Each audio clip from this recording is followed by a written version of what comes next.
Hello, and thank you for attending my presentation. My name is Haruki Takeda, and today I will be discussing the linguistic phenomenon known as Japanese role language. In particular, I will explore its connection to stereotypes and the language reform movement. We'll examine the unique aspects of Japanese role language and consider important points to address before critically analyzing it. Before we dive in, I'd like to share a bit about myself. I'm a senior high school student in California, and I've been self-studying philosophy for a few years. I'm also fluent in Japanese. In conducting this research, I've made every effort to draw upon both my philosophical and linguistic knowledge to provide a good analysis. So for today's presentation, I've prepared a table of contents to guide us through the discussion. I've divided the presentation into 5 sections. First section is the overview of role language. This section will define the role language and provide examples to illustrate its use. The second section is focused on Japanese role language. We'll explore the characteristics and uniqueness of role language in the Japanese context, compared to the role languages of other languages. In the third section, we will look at role language's connection to stereotypes. Here, we'll examine how role language is linked to stereotypes, leading to criticism and potential calls for language reform. In the fourth section, we'll look at perspective on these criticisms. We'll consider the potential challenges and issues that complicate these criticisms and call for reform. And finally, in the fifth section, I will share my conclusions on the role of role language in discussions about discrimination. So let's get started. Overview of role language. Coined by a Japanese linguist, Satoshi Kinsui, role language is a set of spoken language features that can be psychologically associated with a particular character type. What this means is that when one encounters a dialogue that is spoken in role language, they can immediately picture in their head what kind of character they are. At this point, you are probably confused, so let's look at some examples of role language that Kinsui provided us. Here is a Japanese sentence, "Hai, watashi ga shitteimasu." This roughly translates to, "Yes, I know," in English. Now, let's write this in different types of role languages. Firstly, we have the old professor, そうじゃ、私が知っておる. Then we have the rich young lady, そうですわよ、私が存じ上げておりますわ. And then we have the rural resident, んだ、おら知ってるだ. So far, including the one at the top, I've read 4 different dialogues. Despite the fact that they sound completely different, they mean the exact same thing, of yes, I know. What creates these differences, though? The answer is, like I said, role language. The titles that I put on each of these cards aren't meaningless. Dialogue in the card labeled professor gives an impression that an old, probably male professor is speaking. Rich young lady one gives the impression that a rich young lady is speaking. Rural resident one gives the impression that a person from a rural area is speaking. See, this is the power of role language. Although it have been difficult for non-Japanese speakers to understand it at first, I explained that role language is a speech style that can immediately communicate about the character of the speaker. Here's Takashi, an ordinary Japanese guy. He hears, そうじゃ、私が知っておる, and without even a visual image of the speaker, or the label, professor, he can immediately tell that the speaker is a professor. Now, let's go back to the definition of role language by Kinsui. I should add that character type role language, the character type role language is able to communicate ranges from age, gender, occupation, social status, appearance, personality, and much more. Role language is capable of communicating sometimes extremely specific details about the speaker, as we saw in the last slide. I will also add that language features like vocabulary, grammar, phonetic characteristics, and first-person pronouns can create a role language. So that concludes my explanation of role language in general. So far, I've focused exclusively on the Japanese role language, but you might wonder, what about other languages? Does role language exist in them as well? Well, absolutely. Role languages do exist in other languages, including English, but with some limitations. Satoshi Kinsui explains that in English, role language is primarily used to indicate the speaker's level of education or social background. For example, African American vernacular English and the stereotypical Asian accent are instances of role languages in English used to distinguish the education level of the speaker, which I should say, unfortunately.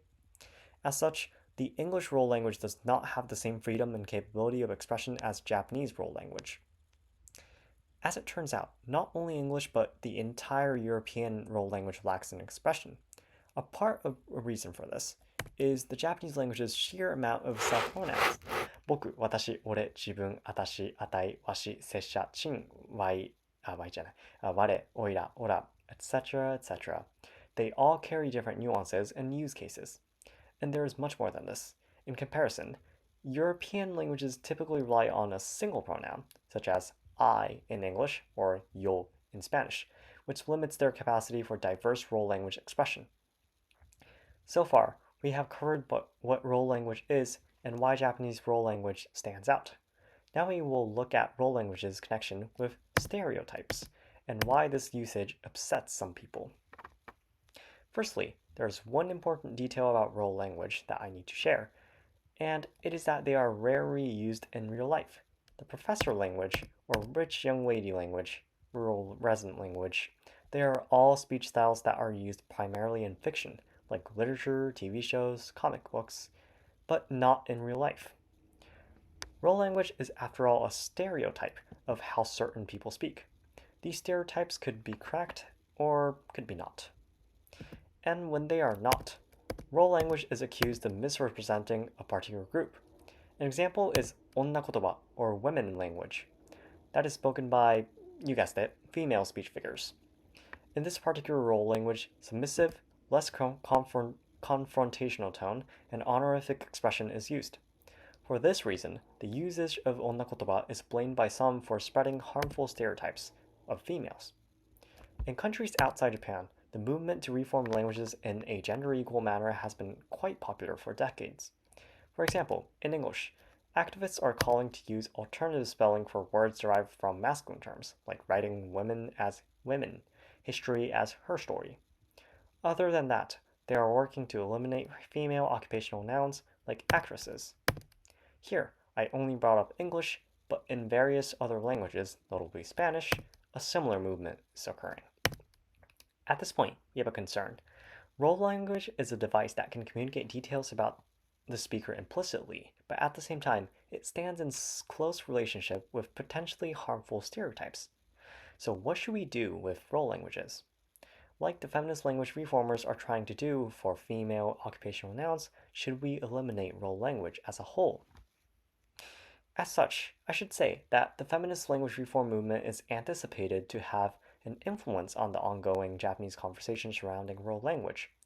However, before engaging in any debate or discussion concerning role language, it's crucial to note that two circumstances and considerations that could impact the discourse.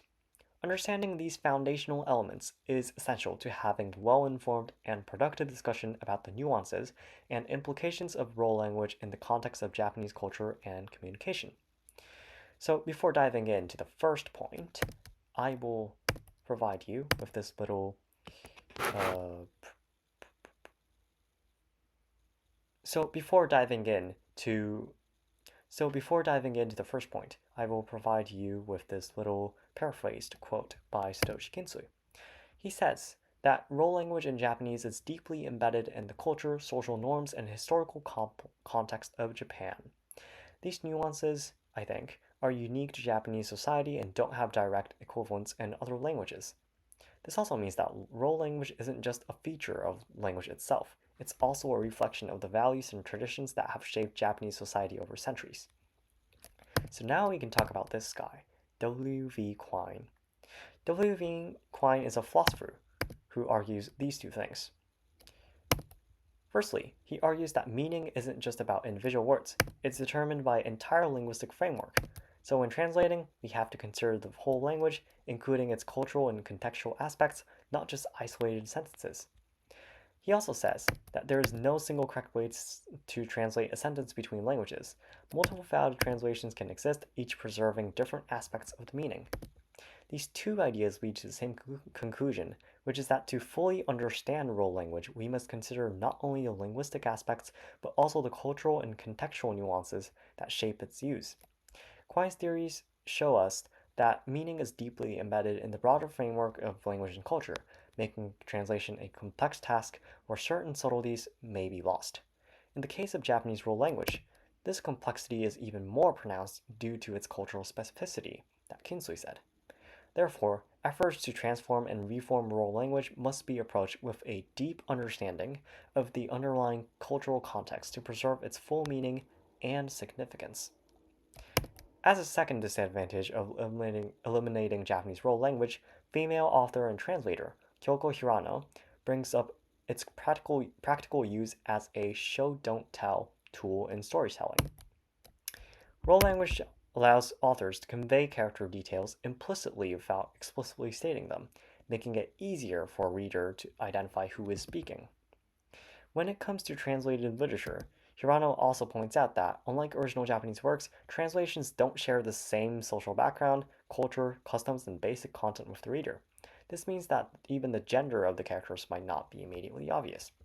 For example, there are 3 names here: Miyu, Rikudo, and Haruki. Which ones are a male name and which ones are a female name? I bet 99% of you are probably not sure. Japanese people have about the same level of understanding of foreign names for your understanding of Japanese names. The author brings up these German names and says that the Japanese people aren't able to tell the great gender of characters of these names without the help of onnakotoba.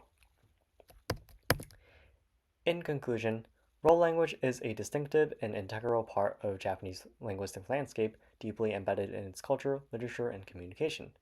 While the feminist language reform movement may influence societal views, leading some to argue for eliminating role language due to its potential to perpetuate stereotypes, this perspective often overlooks the unique qualities of Japanese role language.